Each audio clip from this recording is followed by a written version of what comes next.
الله الرحمن الرحيم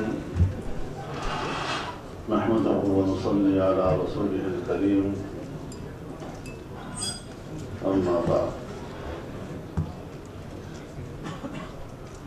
محترم جناب سراج الحق صاحب، آپ کا نہایت شکر گزار ہوں۔ آپ نے ہمیشہ مسئلہ کشمیر پر جب بھی آل پارٹیز کانفرنس بلائی ہے، اس میں ہم جہت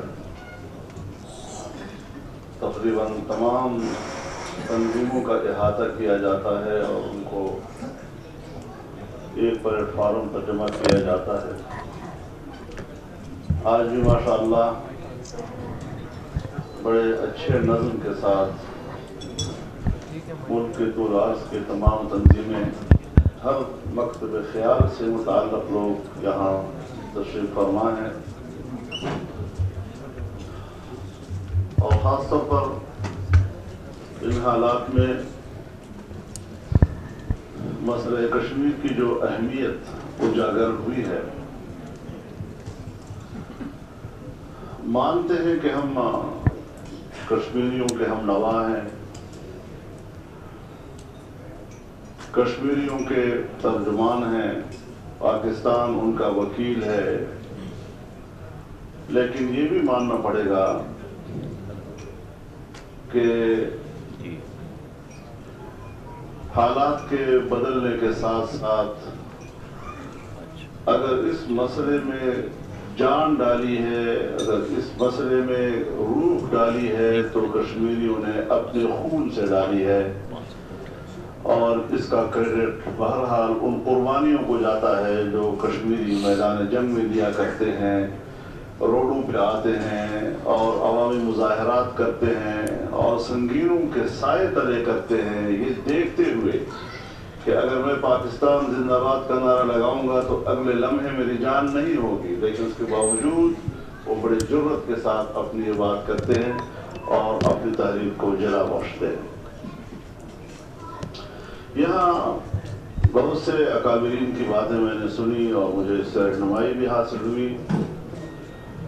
یقیناً مسئلہ ہی ایسا ہے کہ جتنی زیادہ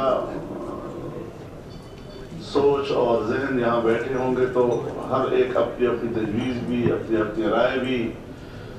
کوئی دلیل بھری بات کرے گا، کوئی جوش بھری بات کرے گا، کوئی جذبات کی بھری بات کرے گا، لیکن ساری چیزیں اکٹھی ہوتی ہیں تو پھر اس کا ایک خلاصہ نکلتا ہے اور اس میں پھر ایک جامعیت بھر جاتی ہے۔ ظاہر ہے کہ عوام کی آواز اگر مؤثر ہوگی تو پھر حکومت اس کو اہمیت دے گی، جب حکومت اس کو اہمیت دے گی تو ریاست اس کو قبول کرے گی، اگر نیچے خاموشی ہوگی تو پھر اوپر تک بھی خاموشی ہی چلتی ہے۔ کسی نہ کسی سطح پر گفتگو، مذاکرے، سیمینار، جلسے، احتجاج، مظاہرے جب سامنے آتے ہیں تو اس کا نوٹس ہر سطح پہ لیا جاتا ہے، حکومت کی سطح پر بھی، مملکت کی سطح پر بھی لیا جاتا ہے، اور تبھی پھر ایک جا کر پالیسی بنتی ہے، ایک تمام آراء کو سامنے رکھتے ہوئے ایک متوازن قسم کی بات کی جاتی ہے۔ اس وقت ابہام ہمارے موقف میں نہیں ہے، موقف بالکل واضح ہے کہ اقوام متحدہ کی وہ قراردادیں جس میں کشمیریوں کے حق خود ارادیت کو تسلیم کیا گیا ہے، اس کی بنیاد پر ان کو استصواب رائے کا حق دیا جائے، حق خود ارادیت کا حق دیا جائے، اور کشمیری فیصلہ کریں کہ اگر وہ پاکستان سے الحاق چاہتے ہیں تو کیوں انڈیا اس میں رکاوٹ بنتا ہے۔ تو موقف کے حوالے سے کوئی کمی موجود نہیں ہے، البتہ یہ کہ اس موقف کی بنیاد پر مقصد کے حصول کے لیے ہماری پالیسی کیا ہے، تو وہاں کچھ ابہام موجود ہوتے ہیں۔ اس اعتبار سے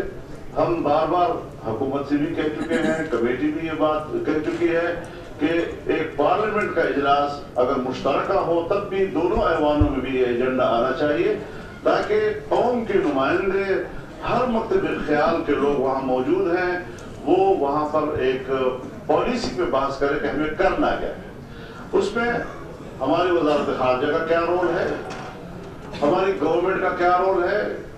بین الاقوامی ادارے کیا کر رہے ہیں، اس میں اپنی آواز کو مؤثر بنانے کے لیے کیا حکمت عملی ہمارے پاس ہونی چاہیے، لابنگ کیسی کرنی چاہیے، اس پر ہماری کوئی اسٹریٹجی موجود نہیں ہے، جس کی وجہ سے ہمیشہ یہ شکایات سامنے آتی ہے کہ آپ کشمیر کے لیے کیا کرتے ہیں۔ جب پالیسی واضح نہیں ہے تو موقف تو ہمیں معلوم ہے کہ ہمارا موقف کیا ہے۔ حق خود ارادی کے بعد ہم کرتے چلے جائیں گے، کشمیر ہمارا شہر ہے کرتے چلے جائیں گے، لیکن بنیادی بات یہ ہے کہ ایک طویل عرصے سے ہم اس میں ایک کمی محسوس کر رہے ہیں کہ پالیسی بیٹھ کر ہم بنائیں اور اس میں ہم پورے قوم کو، بااثر لوگوں کو شریک کریں اور ان کو اس مسئلے میں کام میں لائیں۔ لیکن جہاں ہم مسئلہ کشمیر کے سیاسی موقف کی بات کرتے ہیں اور اس حوالے سے پالیسیز کی بات کرتے ہیں، پہلو بپہلو اس میں ایک جو اہم بات ہے وہ ہے انسانی حقوق کا مسئلہ۔ اگر ہم سلامتی کونسل میں جاتے ہیں، اقوام متحدہ میں جاتے ہیں، وہاں سے قرارداد لیتے ہیں، تو وہ خطے کے ایک مسئلے کے حوالے سے کہ اس کی قانونی حیثیت کیا ہونی چاہیے، اس کی جغرافیائی حیثیت کا تعین ہونا چاہیے۔ لیکن اگر جو لوگ وہاں پر اس مقصد کے لیے قربانیاں دے رہے ہیں اور اقوام متحدہ کے اپنے قوانین اور ضابطوں کے تحت جو لوگ آزادی کی جنگ لڑتے ہیں ان کو بندوق اٹھانا جائز ہے، ان کو دہشت گرد نہیں کہا جا سکتا، اور پھر وہاں پر جو مظالم کیے جا رہے ہیں، قوانین پہ قوانین لائے جا رہے ہیں، کالے قوانین ہیں، بغیر پوچھے لوگوں کو پکڑنا اور مار دینا، اس پر ہمیں انسانی حقوق کے حوالے سے سوچنا ہوگا، اور انسانی حقوق کے حوالے سے ہماری کوئی زیادہ بہتر کارکردگی دنیا میں ابھی تک نہیں ہے۔ ہمیں اس کو اور بہتر بنانا پڑے گا، اور میں جانتا ہوں 1994 میں ہم اس پوزیشن میں تھے کہ انسانی حقوق کمیشن میں ہم ایک ووٹ بھی حاصل کرنے کی پوزیشن میں نہیں تھے، لیکن آج ماشاءاللہ برطانیہ کے پارلیمنٹ میں پاکستانی نژاد مسلمان منتخب ہو کے آئے ہیں، سینٹ میں ان کے ہمارے پاکستانی ہمدرد لوگ آ گئے ہیں، یورپی یونین کے اندر پاکستانی نژاد مسلمان جو ہمارے ہمدرد ہیں، ہماری آواز وہاں پیدا ہو گئی ہے، اور اگر ہم لابنگ کریں اور ان لوگوں سے جا کر ملیں تو وہ پاکستان آتے ہیں، ہم بھی وہاں جاتے ہیں، ان سے ملاقاتیں بھی ہوتی ہیں، اور کچھ معاملہ ضرور آگے بڑھا ہے، لیکن ہم ان کی رہنمائی کیا کر رہے ہیں، وہ وہاں کیا کردار ادا کریں، اس بارے میں وہ بھی تذبذب کا شکار ہوتے ہیں کہ ہم بات کریں تو کیا کریں یہاں پر۔ پھر یہ کہ ہمارے یہاں کا ماحول کیا ہے، آپ کا ماحول کیا ہے، آپ کی بات کو یہاں کس زاویے سے قبول کرانا ہوگا، یہ ایک اچھا خاصا فنی مسئلہ ہو جاتا ہے، جس کی بنیاد پر ابھی تک ہم کوئی کامیاب رخ نہیں بتا سکے ہم لوگوں کو۔ ضروری ہے کہ ہم اس حوالے سے اپنا ایک انسانی حقوق کے حوالے سے بھی اپنی حکمت عملی اور پالیسی ہماری ہونی چاہیے، لیکن یہ بھی ہمیں دیکھنا چاہیے کہ بین الاقوامی اداروں کا اقوام عالم کے مسائل میں کردار کیا ہے۔ کیا دنیا کا کوئی مسئلہ آج تک ایسا ہے کہ ہم اس کو بطور مثال پیش کر سکیں کہ یہ اقوام متحدہ نے حل کیا اور تنازع طے اور سیاسی بنیادوں پہ حل کیا ہے؟ ہمیشہ معاملات طاقت کی بنیاد پر حل ہوتے ہیں۔ افغانستان کی صورتحال کیا بنی، عراق کی صورتحال کیا بنی، شام کی صورتحال کیا ہے، لیبیا کو کہاں پہنچا دیا، یمن کو کہاں پہنچا دیا، سعودی عرب کی صورتحال کن خطروں سے گزر رہی ہے، تیونس، الجزائر، یہ تمام اسلامی دنیا وہ ہے، چیچان سے لے کر اور ہماری کشمیر کے منطقوں تک، ہمارے لیے تو یہ بین الاقوامی ادارے سوائے مشکلات کے اور ان کا کوئی ایجنڈا نہیں، اور بین الاقوامی ادارے حضرت صرف اسی لیے ہیں کہ اگر 1945 کی جنگ عظیم دوم کے بعد براہ راست ٹیررزم ختم ہو چکا ہے، براہ راست حکمرانی ختم ہو چکی ہے، اس کا رواج ختم ہو گیا ہے، تو اب بین الاقوامی اداروں اور بین الاقوامی معاہدات کے تحت وہ پسماندہ دنیا کو اور ترقی پذیر دنیا کو اپنے شکنجے میں لاتی ہے۔ تو ہمیں غلام بنانے کے لیے یہ ادارے قائم کیے گئے ہیں، لہذا ہمیں اس حوالے سے بھی سوچنا چاہیے کہ کیا ہم ان عالمی اداروں کے کردار، ان کی اصل سوچ، اس تک رسائی حاصل کر سکتے ہیں یا نہیں، اس میں ہم کلمہ حق بلند کر سکتے ہیں یا نہیں، ہم قوم کی آزادی کی بات وہاں کر سکتے ہیں یا نہیں۔ ہمارا ایمان ہے کہ آزادی انسان کا ایک پیدائشی حق ہے، بالکل پیدائشی حق ہے، بنیادی حق ہے، باقی سارے حقوق اس کے بعد ہیں۔